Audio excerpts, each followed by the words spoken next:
Hey,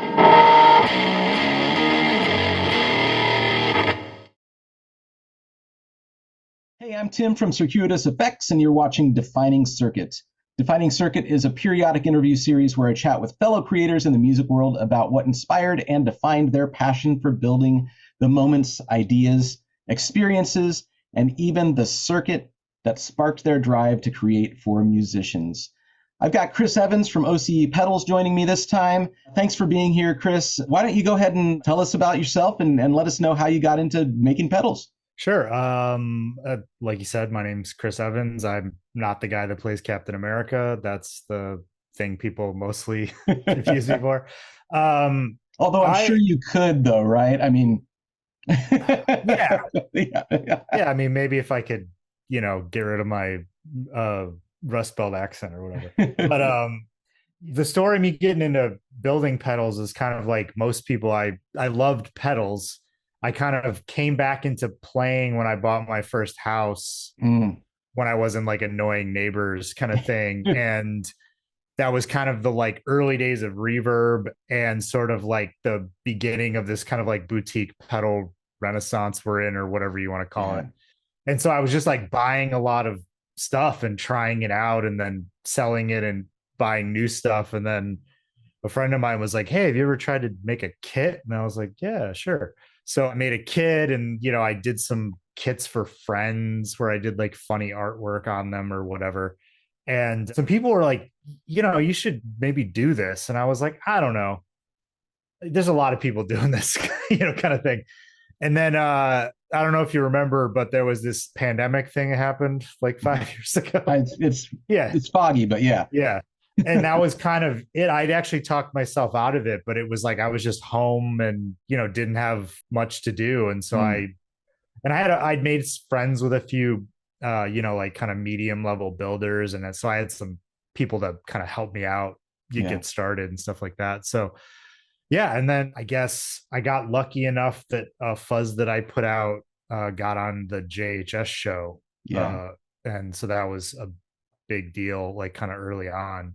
And it's just been trying to keep that going since. Yeah, so That's I want to bring that fuzz and like the series of pedals that you've put yeah. together up in a second. But did the JHS thing kind of like just waterfall and just things started happening, or how It, did that work out for you? it wasn't as much as you would think. Like there was a lot of people who are like, "Oh man, you better, you're going to be Yeah, like get ready, right? yeah, I think maybe if you got on like that pedal show, like everybody I know that's gotten something on there, like Marcus Reeves or whatever, like Yeah. suddenly it's like you're in the big time. The JHS thing, because of the way they do those like live streams where they play the pedals, it's sort of fast. So it's Yeah. not like you're getting like a long time of like people, checking them out and talking about them. But it was, I'm not complaining. Like it was super cool. And especially to be pretty early on in making stuff, to have something that, more than just like a few people cared about Yeah. was pretty That's sweet. that's amazing. So Yeah. yeah, I can't really complain, but I've gotten probably more sales off of some like demo guys like Buddy Blues. My friend Mm, is like, he was one of the big ones that helped me yeah. kind of jump up. But yeah, That's cool. anyway. That's cool. So this series of pedals, it's the hardware series, right? Um, Yeah. and it's like I have to say one of the most comprehensive series I think I've seen in a long time. What led you to kind of doing that and putting that out? Was it a certain type of player? Was it you? Was it I think it was me. It was like it's mostly stuff that I enjoy, but it was also most builders start out with like modding circuits, because unless you went to school as like an electrical engineer or right? Yeah, something, it's not right. that easy to just like come up with something new. And so I was kind of like, you know what, I'll do this first. And I had done some pedals that had like these keychains on it, and people kind of thought that was cool. That's And funny. Yeah, so I was like, maybe I'll just lean into that. And this will be like my first thing is like, oh, I'm just doing the circuits I love, kind of modded the way that I like them. And then that'll be like a way to, to start out. And early on, I was just doing like stamped labels and just plain enclosures before I got into doing any kind of artwork and stuff. yeah. So it was like leaning into like what I could accomplish in my garage at the time. Okay. But none of them are anything I don't want to play. Like Right. that's kind Yeah. of, it was like, it's the stuff that I like. And so That's cool. most of my pedal board is those, Oh, things. that's awesome.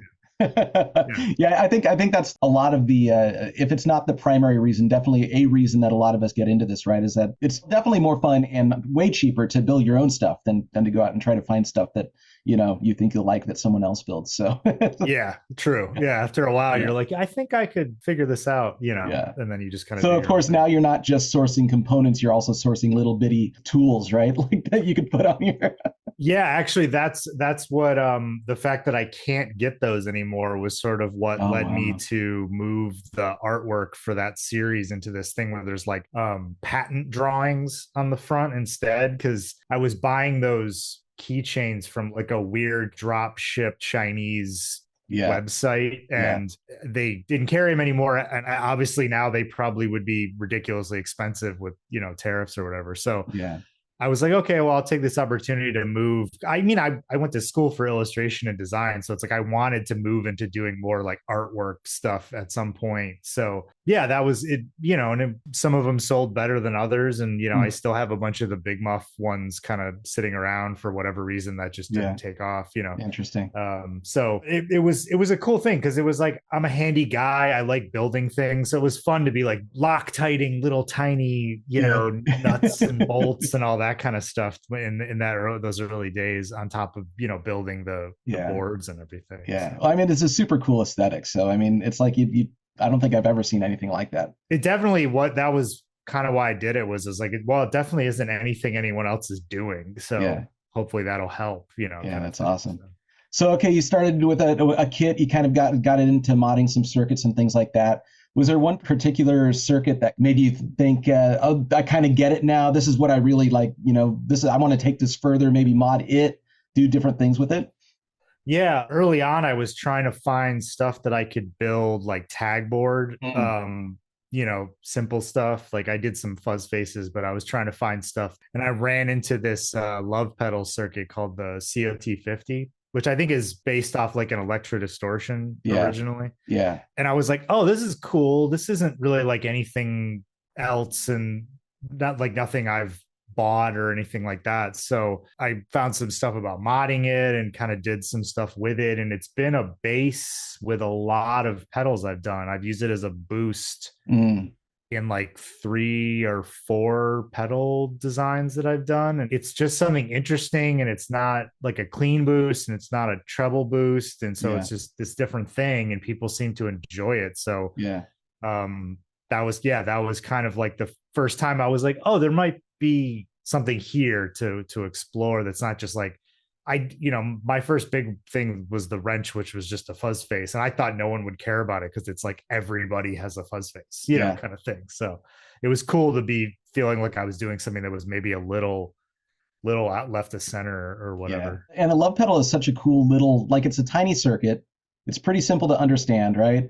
Yeah, But it actually, like, even if in its native form, it sounds so cool. Like it pushes an yeah, amp rate.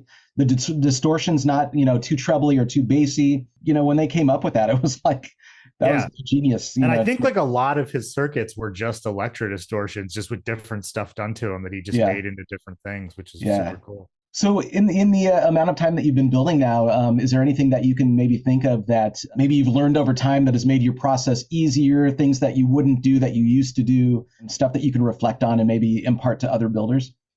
Yeah, I think a couple of things I would say get into at least getting your enclosures CNC'd, Mm, unless you have like a drill press and you're confident with that.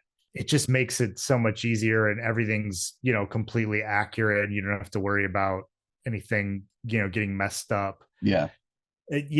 Maybe look into that earlier. I mean, because you can even do that stuff through like Tata. I mean, it's not, you don't have to go through like an enclosure supplier or somebody like that. I think the other thing, which is Zach from Mythos Pedals, he's a friend and he was kind of who was helping me a Cool. lot when I first Yeah. started. And his big thing was like try to do SMD service mount Mm, like sooner, especially since you're one guy. Like yeah. if you want to build at like a larger scale and you're one dude, if you can make the stuff sound good, you might lose out on that market of the people that are like, oh, it's got to be through hole or it's got to be like NOS or whatever. Not knocking that, but that's one Right. crowd. It does make things a lot easier to Okay. build. Okay. You know, you're only having to put maybe like a couple of parts on a board. And so you can populate, 25 boards in like a couple of hours or something Yeah. like that, or maybe Yeah. less, depending on what it is. Whatever people want to think about surface mount, like I think as long as it sounds good, like that's the ultimate goal. And I've even gotten into some stuff which for me is cool as a designer, where I'm able to like put the service mount parts on the back of the board, and then I can have like a big logo on the front of the board that faces towards the Right. Yeah. the user or whatever. Okay. So that's some stuff. I mean, I think that's really it, is like just find ways to make it easier on yourself, I guess is what I'm getting at. It's like Yeah. this doesn't need to be made harder, especially all the people that say, oh, I want to build pedals. It's like, well, this making the circuit is fun and getting to play around with them when they're finished is fun, but like, off-board wiring and like that's not the fun stuff, or putting on like pot nuts on 25 pots or whatever Yeah. is not the fun part of pedal building. So anytime you can make any of that stuff easier on yourself is Yeah. amazing. Yeah. So all that being said, I mean, are there moments where you still maybe do like a one-off through hole pedal or anything? Or are you basically just going forward with all of your mass-produced stuff? I think for now, yeah. I mean, we'll see with some of this stuff about getting stuff shipped from overseas. If things get really expensive, maybe Yeah. not, but it's just easier on me. And especially with some of the stuff I'm doing. I mean, I get with like a really simple fuzz design, like the parts that you put in really do make a huge difference Yeah. because it's so simple. But when you're doing like kind of distortions or even like, the 4 transistor kind of big muff type things, it's not so much the little details, it's like the overall thing. So Yeah. yeah, I think for now that's kind of where I'm at, and it allows me to build larger runs by myself, Yeah. because I have a day job, so it's not like I can. Yeah. Oh, it I'm makes a not. big difference. Yeah, Yeah, for yeah. sure. If, Yeah, if I can get. when I'm faced with, oh, I want to build 10 of these, it's like, well, that's the next month of nights. When I had like a dual overdrive boost called the Pliers that I put out, Mhm. and that was like the last like big board that I did that was all through hole, and I ended up getting like tennis elbow from like Yeah. dabbing my like soldering iron Yeah. into the wire mesh. Yeah. Like I was like, oh man, and I had to wear Yeah, like that's the little. something they never tell you about this Yeah, business, yeah, yeah. right? Like repetitive motion, That's syndrome crazy. or whatever. But here's the thing too. It's like, if that's what you want to do, then cool. But there are other things in those steps that you can do to make it easier on yourself Yeah. outside of if you want to do through hole. Cause I have some friends that do like super cool layouts with through hole and Oh stuff yeah. like that. Yeah. So yeah. No, it's definitely there's different markets and different players that you're trying to serve and also different business goals, right? So I mean, Yeah. there's so many different ways to do it. Yeah. So Yeah. so what's on the horizon for OCE? Is it more of the same, or do you have some new ideas coming up? Yeah, I'm working on a new series that will hopefully be out towards the end of the summer. That's going to be a little bit like the circuits are maybe a little bit crazier. Also, maybe leaning a little bit towards my like of metal and doom and Okay. stuff like that. Yeah. And the artwork's going to be kind of more like illustrative, Okay. and designed Yeah. and with some like kind of cool powder coats and stuff. Earlier this year, I put out that pedal with Buddy Blues called the Gentleman that was like a dual fuzz Right. boost, and that was kind of the start of that. It had like a really like I was like searching for the perfect powder coat, and and they had the kind of design elements in the artwork Yeah. and stuff. So Cool. that's kind of what I'm moving towards. And I mean, we'll see. It's sometimes that stuff is tough, especially with the heavier stuff. A lot of the demo guys tend to lean towards those blues rock kind of Yeah. dudes, and Yeah. you can have them demo it and they'll make it sound great, but there is a thing about trying to figure out like, how do I reach this this market of the Yeah. people that I'm kind of aiming it for. But it's going to be interesting because it's a weird series that's based around atomic disasters, so it's Okay. like Okay. I'm going to have a science education element to it too, where Okay. I'm going to have like cards that tell the stories and stuff. Oh, And cool. yeah, because it's like I'm into that kind of nerdy YouTube channel stuff. And so there's a lot about making your brand forward facing that I think is really good, especially if Yeah. you're like one person. It's like, here's who I am and this is what I like. And hopefully you'll come along with me. And so that's, kind of what I'm trying to do with that. No, that's great. Yeah, I was. You just sparked a memory of someone who told me very early on, don't forget about the inside of your pedals, right? Which you were talking about with your circuit boards. But it's like also like paint the inside of the enclosure, put something on it that, when people open it up, they'll be like, whoa, that's actually really cool, right? All the little details that you can do. They're super fun for end users. Yeah, and like putting little quotes on the on the circuit boards or whatever, stuff like that. Yeah, so it's always fun. Like